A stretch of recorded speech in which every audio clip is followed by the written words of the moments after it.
கோலி talk Kollywood news. மும்பைல Kochadaiiyaan Hindi trailer மற்றும் பாடல்கள் ரஜினி முன்னிலையில அமிதாப் வெளியிட்டாரு.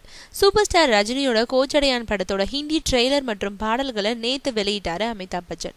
சமீபத்துல வெளியான கோச்சடையான் தமிழ் தெலுங்கு பாடல்கள் ரசிகர்களோட பெரும் வரவேற்பை வாங்குச்சு. தமிழ் ட்ரெய்லரை இதுவரைக்கும் 3.45 மில்லியன் பேரும், ஹிந்தி ட்ரெய்லரை 8 லட்சம் பேரும் பார்த்து ரசிச்சிருக்காங்க. இணைய உலகுல இது ஒரு புதிய சாதனை. இதுவரை எந்த தமிழ் படத்தோட ட்ரெய்லருக்கும் இப்படி ஒரு வரவேற்பு கிடைச்சதில்ல.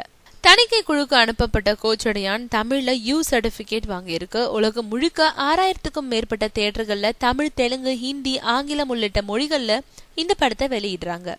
சுமார் 125 கோடி செலவுல தயாரிக்கப்பட்ட இந்த படத்துல ரஜினி 2 வேஷங்கள்ல நடிச்சிருக்காரு. ஜோடியா தீபிகா படுகோனே, சோபனா நடிச்சிருக்காங்க. சரத்குமார், ஆதி, நாசர், ஜாக்கி ஷெராவத் போன்றவரும் முக்கிய வேடம் ஏற்றிருக்காங்க. கதை, திரைக்கதை, வசனத்தை KS ரவிக்குமார் எழுத, AR ரஹ்மான் இசையமைக்க ரஜினியோட மகள் சௌந்தர்யா இயக்கியிருக்காங்க. முதலா இந்தியாவில நடிப்பு பதிவாக்க தொழில்நுட்பத்துல வெளியாகும் படம்ன்ற பெருமையோட வெளியாகும் கோச்சடையான் ஹாலிவுட் படங்களுக்கு நிகரான தரத்துல தயாராகி இருக்கு.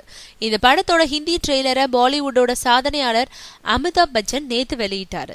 மும்பை சினிமேக்ஸ் வளாகத்துல நேத்து நடைபெற்ற இந்த ட்ரெய்லர் வெளியீட்டு விழாவில் சூப்பர் ஸ்டார் ரஜினிகாந்த், அனுபம் கர், அமிதாப் பச்சனோட மருமகளும் அபிஷேக் பச்சனோட மனைவியுமான நடிகை ஐஸ்வர்யா ராய் பச்சன், நடிகை கஜோல், லதா, ரஜினிகாந்த், சௌந்தர்யா மற்றும் பாலிவுட் பிரபலங்கள் பலரும் பங்கேற்றாங்க.